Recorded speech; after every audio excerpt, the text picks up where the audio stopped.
Great. Well, welcome to Microlearning for Community Action Agencies. My name is Lawrence Heiner. I am the Director of Training and Technical Assistance at Cal Kappa, and I'm happy to take us on a little journey around what it is that Cal Kappa is using microlearning for these days and some ways that your agency can engage with microlearning as a tool and when to do that. It's a very valuable way of getting just-in-time knowledge to your people, and it's not as hard as it sounds. So let's explore a couple of things. First thing that we'll take a look at is a concept called moments of learning need. We'll explore where it is that experts say that people could use education on topics and how we would categorize that. We'll also take a peek into some of the national resources that are available in a micro-learning format. And then what Cal Kappa is doing in the world of just-in-time training and applications for that, how you can leverage that. And then the last thing that we'll look into are some of the design tools that are available for you to use so that you can create just-in-time learning content for your people. And it is not as hard as it sounds. As a matter of fact, the just-in-time content tends to be a little easier to produce because it's bite-sized and pretty exact. So let's take a look at how that plays out. So the first thing is those moments of learning need. A researcher by the name of Bob Mosier first introduced this concept of moments of learning need a couple decades ago. It's been uh, uh, researched and implemented in a lot of clever ways. So we're taking a look at the moments of learning need from an agency perspective. Um, and this is applicable to pretty much any business. The way that we'll wind up using it is focused in a couple of key areas. So the first area or first moment of learning need we're pretty familiar with is when something's brand new. So when you need to learn something new, that's your initial training on items, or you may go out and do some self-training or education to learn a new concept. And that's really when it's novel to you. A second moment of learning need is when you go, oh, well, I didn't learn enough to actually use the stuff that I was thinking about or learning about. So I need to learn more, right? So now I need to have a breadth of knowledge in a particular area. Then that's an opportunity for me to learn more. And that is a different kind of a process that I would use to do a deep dive into a concept than I would necessarily to learn it brand new, right? So from moving from learning new to learning more, we've already got two different ways of approaching how we learn things and learn concepts. When we talk about learning these new things or learning more, is sometimes is knowledge based, sometimes is skill based, right? So what it is that we're learning could be factual, but could involve some hands-on practical training, right?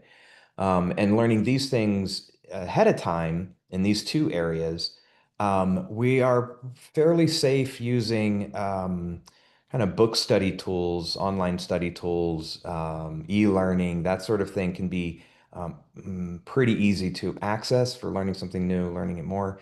You could also have instructor-led training or classroom style training or handbooks and manuals that would be highly detailed, longer format kind of items for learning new topics and learning more. The remaining three areas dig into more practical uses. So on the third area, when you go to apply knowledge or apply a new skill, um, and you need a quick refresh on what it is that it is that you're applying, or maybe a detail that you need, or perhaps there's a specific methodology that you're using and you want to reference that. Well, when you're in the application, when you're implementing whatever it is that you're doing, that's a time when you may need to reference something, and that is a plausible time to introduce a learning tool to allow you to apply the skill that you're learning or apply the knowledge that you've learned. Fourth area is when you've got problems that are happening that are not addressed with the original training, right? You need to solve an issue that's happening because there's either um, something that was not foreseeable and it just wasn't included in anything that you had, or it's perhaps just a novel problem that's happening at that time. So you'll need resources to help solve the problem. So those learning resources are there, like troubleshooting, or when you need to kind of figure out the gaps in a process or in a skill set, and then you'll need some additional learning tools to do that. And then the last area is when there's a change. Could be a large change or small change, but something shifted in the process. You don't need to learn the whole thing over again, but you do need to learn a specific change. So think about like when there's rules and regulation changes, or there's a new process that we need to adhere to for compliance in any aspect of our work, like billing, reporting. Especially billing and reporting, but also anything procedural. When there's a specific change, then we need to know what those changes are. And those are isolated, those are pretty quick.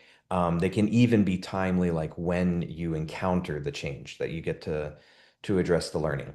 So by knowing these moments of learning need, it helps us to kind of come up with the best format to use for applying that training or technical assistance or other learning application, education. Okay.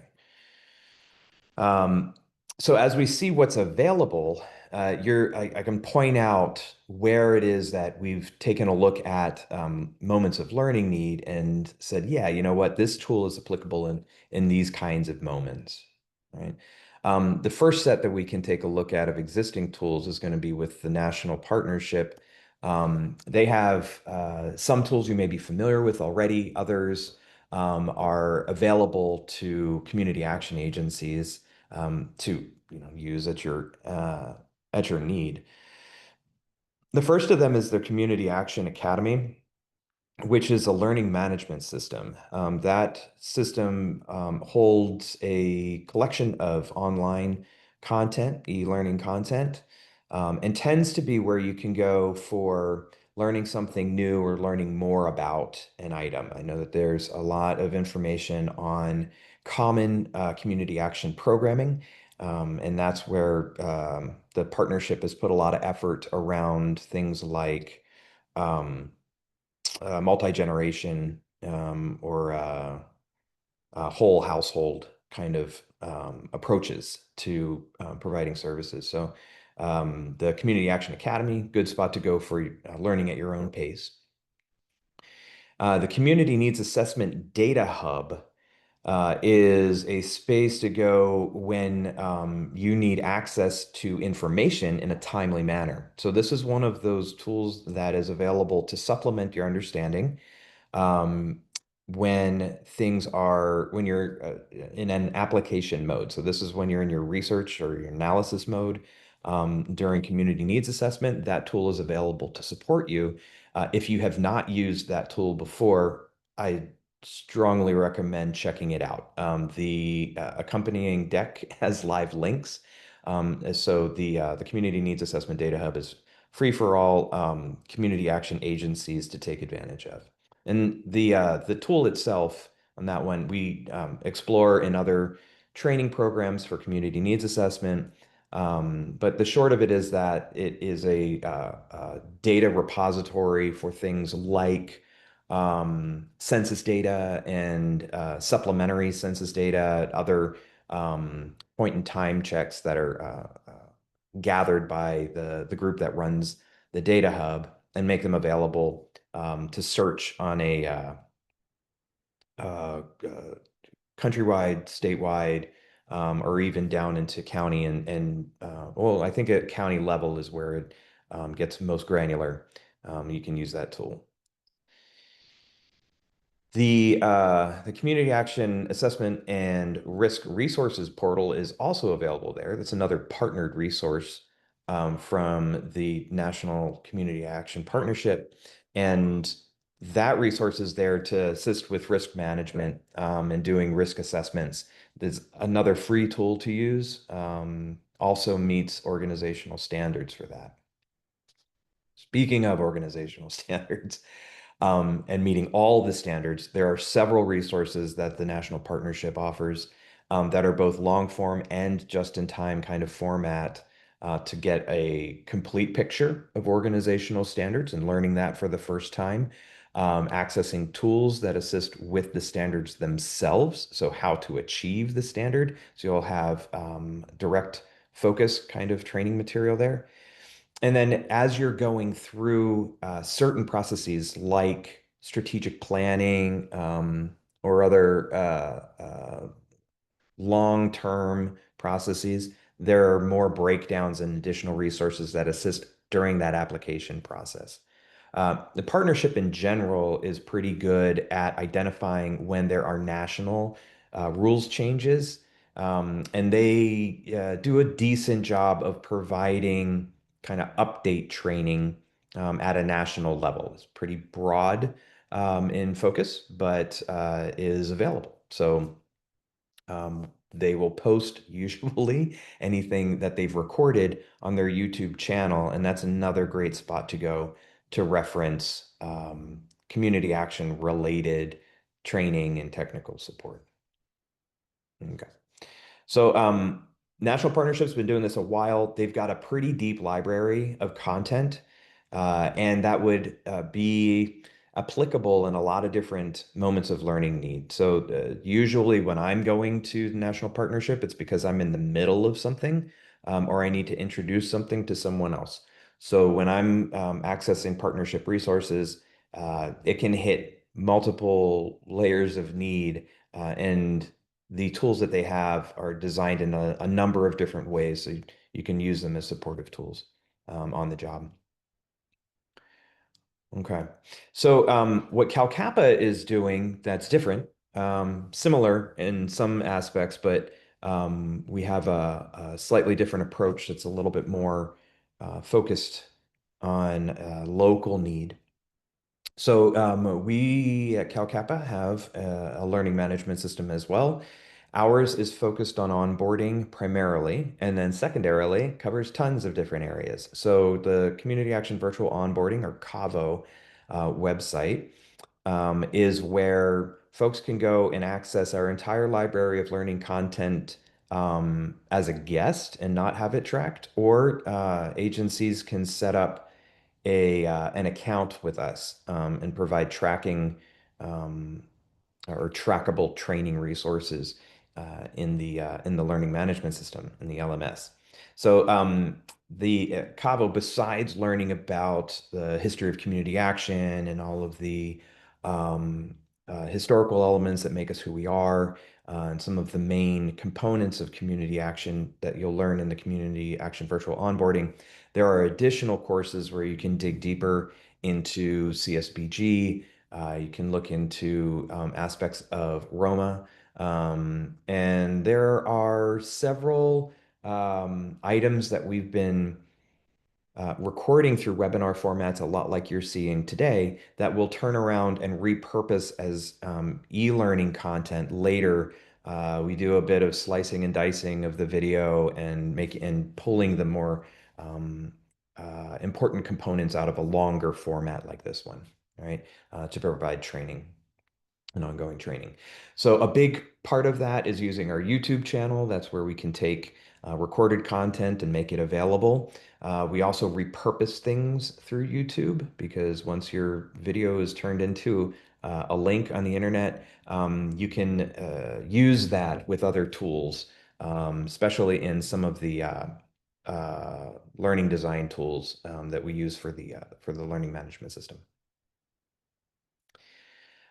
So beyond, kind of these online resources, available resources, um, CalCappa also distributes micro learning in a few different ways. So the most common is our ED update email newsletter. So anyone receiving that ED update is getting a sort of micro dose of information as we see it coming through. So we do our best to consolidate messaging, try to highlight impactful situations to the network, and we release that on a bi-weekly basis, right? Now, based on that email and the feedback that we get about it, CalCappa is also exploring other email distribution channels, and we'll get to that in a little bit here. But that is one of the things that we'll explore as an avenue for microlearning for our member base moving forward. But initially, we looked at the ED update as a way of providing information in a just-in-time, in a real-time format. Um, the next two items are our big on-site kind of events, and the way that microlearning is affected with those tends to be, on the one hand, on a lead up to the days. So, for instance, on our Advocacy Day, we have several touch point webinars along the way to provide information that assists agencies with their advocacy efforts. Right? So, as we go, we do short formatted roundtables and other kind of information dissemination activities. Then, of course, the day itself are a variety of um, presentations and opportunities for the agencies to demonstrate what it is that they do with their communities to the greater community and to the elected officials in Sacramento. In our annual conference, there are tons of learning opportunities at the conference itself. And we encourage our presenters to be creative as they come through to offer content. And a lot of times, what you'll see at our annual conference, at other conferences, is you'll have takeaway items, right? So you'll have not just the information that you receive at the conference, but a lot of times there's some leave behinds that will give you like a quick reference guide on something or maybe an idea on how you can leverage some content with your customer base, right? So at the conference, little pieces, and then after the conference, clearly there's going to be opportunities for follow-up, touching back with presenters and that sort of thing. So love our conference for that.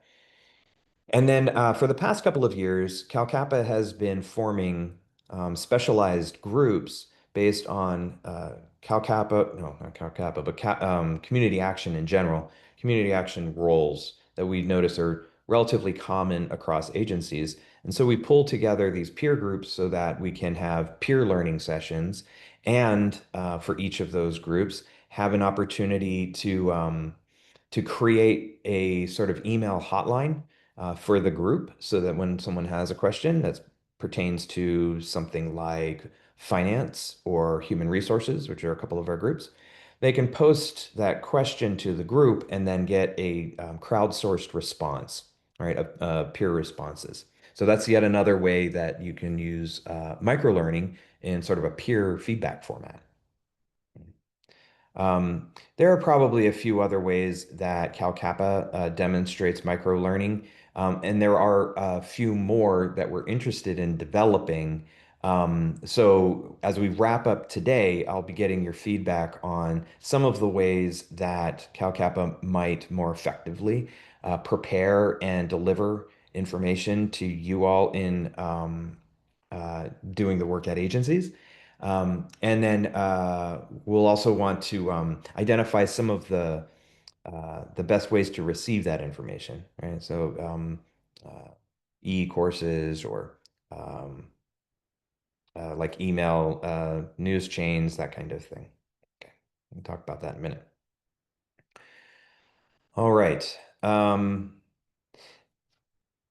Sort of the last area that I wanted to touch on before we get into that are some of the design tools. This is a very, very short list, but I'll give you an idea of some of the design tools that you can use to create micro learning content.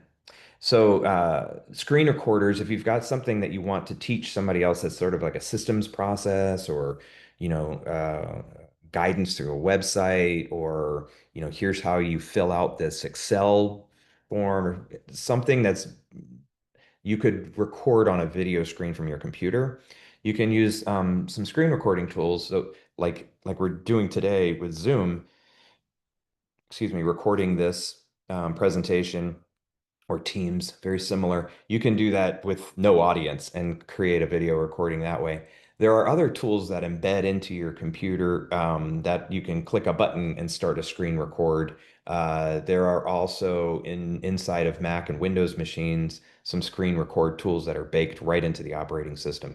So as screen recorders go, it's a great way of creating a video, quick video even with audio, as you want to talk through a process to share that out. That's really fast. And I mean, it's video, so you can distribute it however you like. It can show up on a computer. It could just as easily show up on someone's cell phone. Um, Next set of tools would be like image scanners. So if you need to just capture an image, you want to make that like a PDF or something like that, or you're maybe at a conference or some other event, and there's a document that's shared with you, but you want to digitize it. Image scanning tools are now readily available and pretty easy to use on your phone. You can take a moment to go through some of the tutorials that are available on the software. They wind up doing most of the work themselves in the phone these days. So things like Microsoft's OneNote or Adobe Scan, even within a lot of cell phones now, there are document scanners, and you can take those and repurpose them. In the video editing front, again, there's tons of stuff out there. On Macs, iMovie comes free. Adobe Premiere is a good tool to use for somewhat, I don't know, medium to advanced video editing.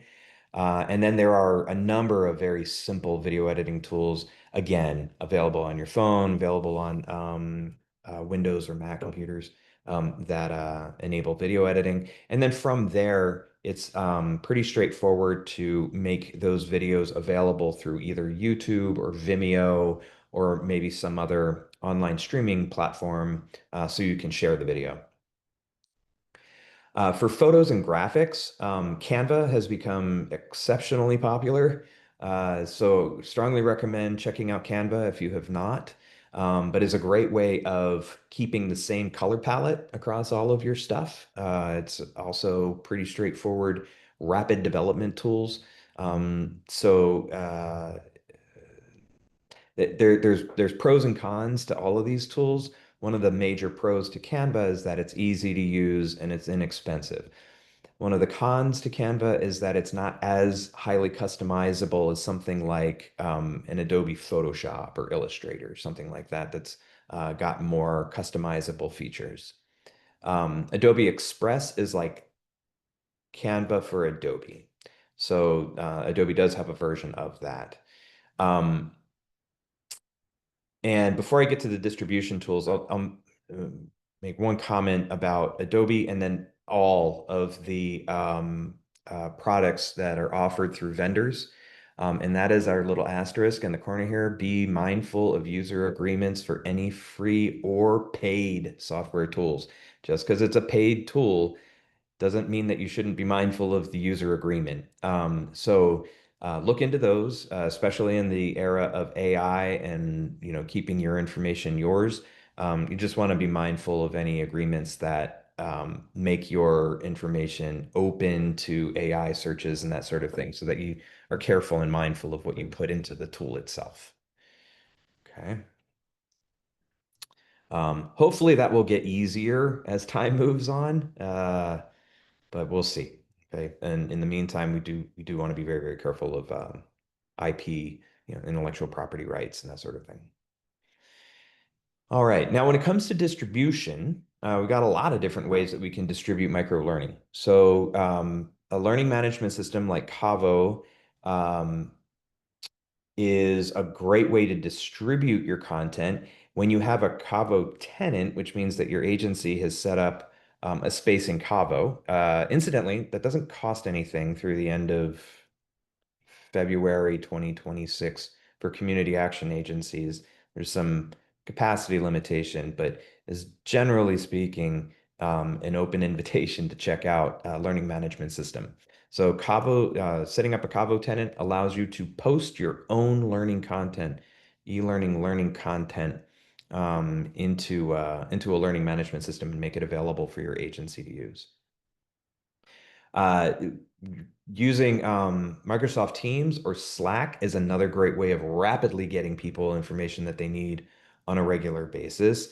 Um, Email campaigns are another way. When we say email campaigns for microlearning, I mentioned our newsletter. That's one way. That's kind of an ongoing and consistent way to deliver information, a lot like we're familiar with newspapers and that sort of thing. But you can also have focused email campaigns where, um, say, you've got a stack of 10 emails that will go out in a kind of a periodic or metered format, maybe like one a day, one a week, that kind of thing. And the intent behind email campaigns when people are learning is that they're going to take a bite-sized concept and then give them a little time to implement it before they get the next bite-sized concept. Okay.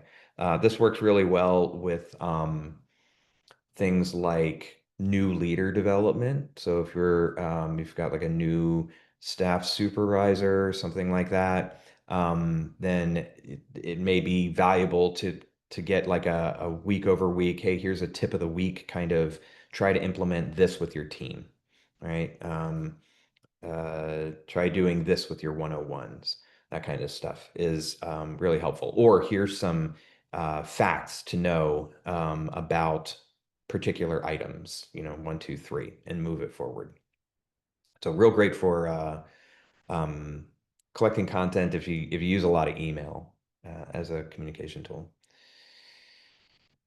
Everyone's laughing right now. When you're using email as a communication tool and it becomes a learning format as well. Sometimes you don't want it clogged in email. For other folks, it works really nicely if that's how you collect your news on a daily basis.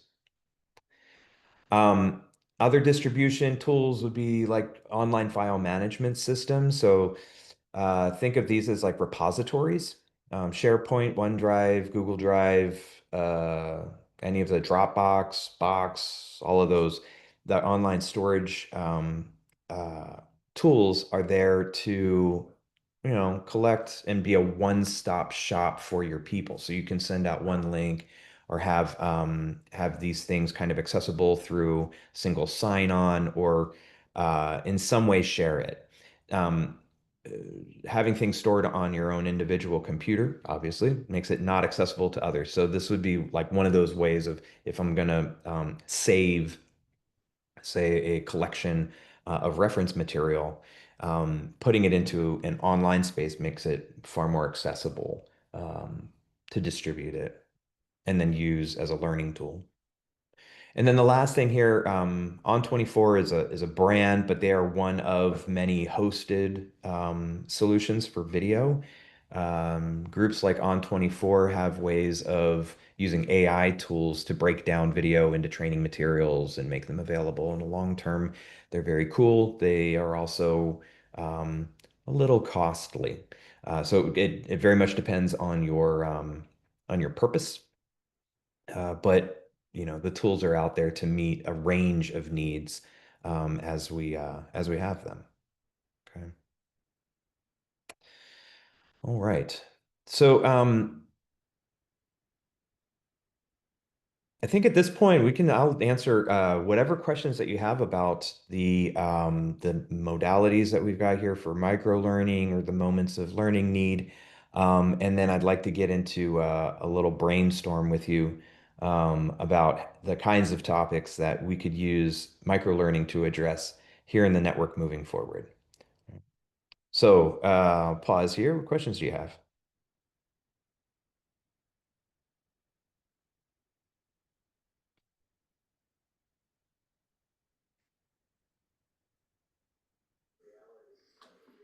No questions, just a comment. This is All very right. informative. You know me, I love learning, and this is new information for me, but probably not for the rest of the world.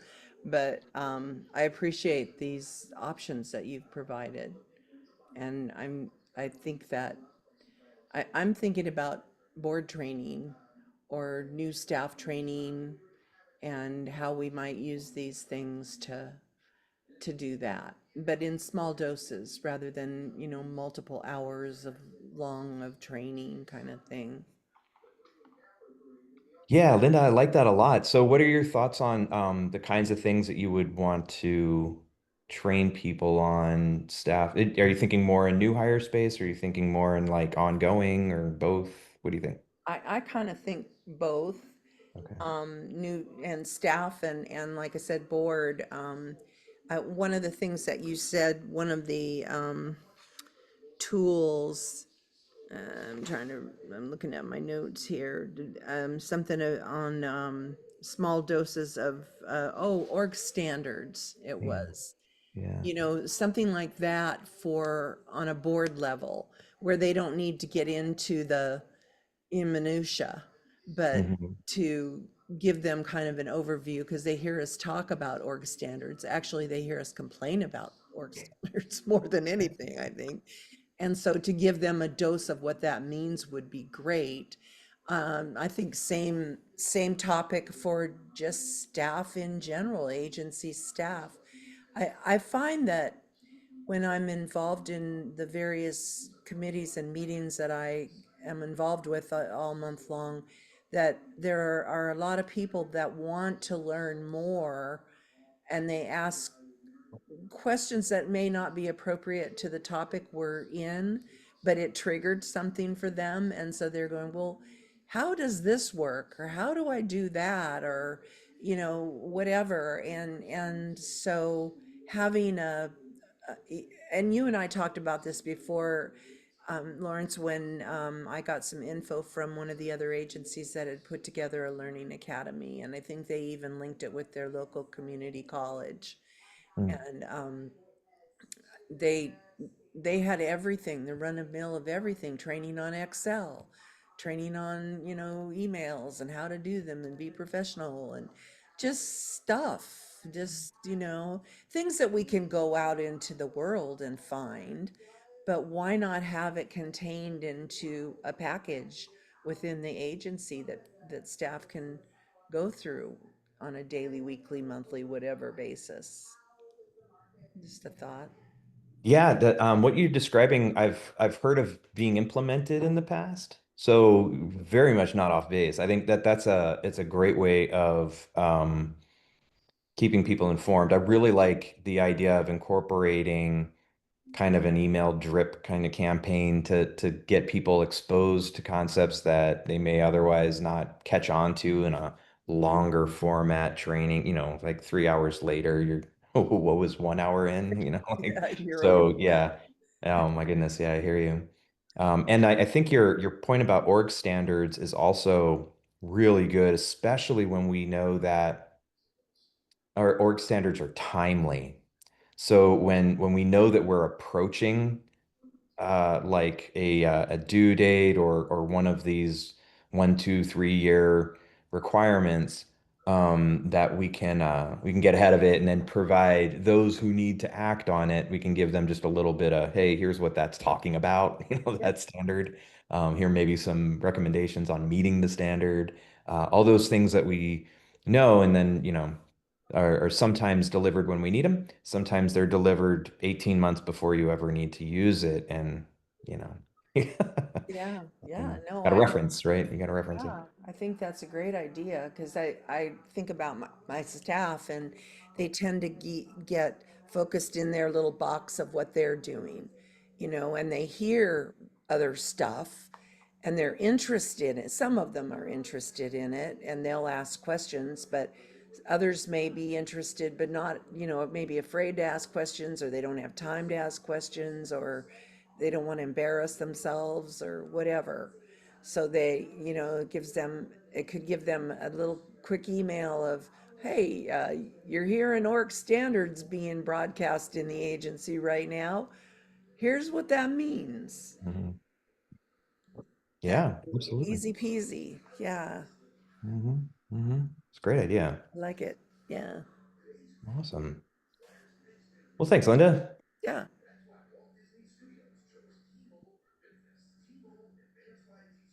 Yeah, I think that that actually brings us to the end of our content. I had a larger piece here said if we had a large group with us, but I think that Linda, your feedback right now has checked the box for that activity for us. But what I would encourage anybody who's listening to the recording to do is to consider those items that like onboarding staff and board members that have these timely components to them that you might apply some micro learning or kind of dripping knowledge out a little bit at a time so that it's easier to absorb.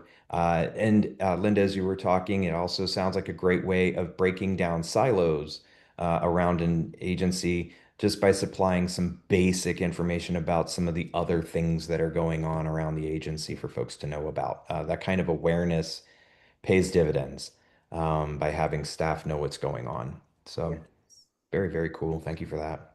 sure. Thank you. Hmm. You just hit a button for me because onboarding new board members, I've got this like 3 or 4 inch binder of information about Project Go that I sit down physically with the board members and go through, but wouldn't it be cool if we were in the 21st century and we actually had a video that could take them through that, and give them the doses of it. And then I could have my meeting with them and they could ask me questions about stuff and, it gives them more time to focus, I think, than sitting in a new office with a new ED that they're just meeting and trying to understand the vastness of what we do and who we are. And I think the one thing that's out in a lot of people's brain is, I don't want to look dumb. So Yeah, I don't want to ask dumb questions. And, so I just think that would be a really good way to present the board onboarding. nice. Yeah. Yeah, Like, yeah. thanks, Lawrence. Well, it makes a lot of good points. Thank you, Lyndon, for the conversation and the suggestions. I think it's going to go a long way for those listening. And would absolutely appreciate your feedback. Here, I'll send you the link so you don't have to pull that up on your phone. But um, for everybody else, if you like what you saw, and if you don't, you want to tell me that too, you can scan the QR code on the screen and send us some feedback. I really appreciate you joining us today. Right on. And Talk then to to you hang soon. on for just a second, I'll get you that link.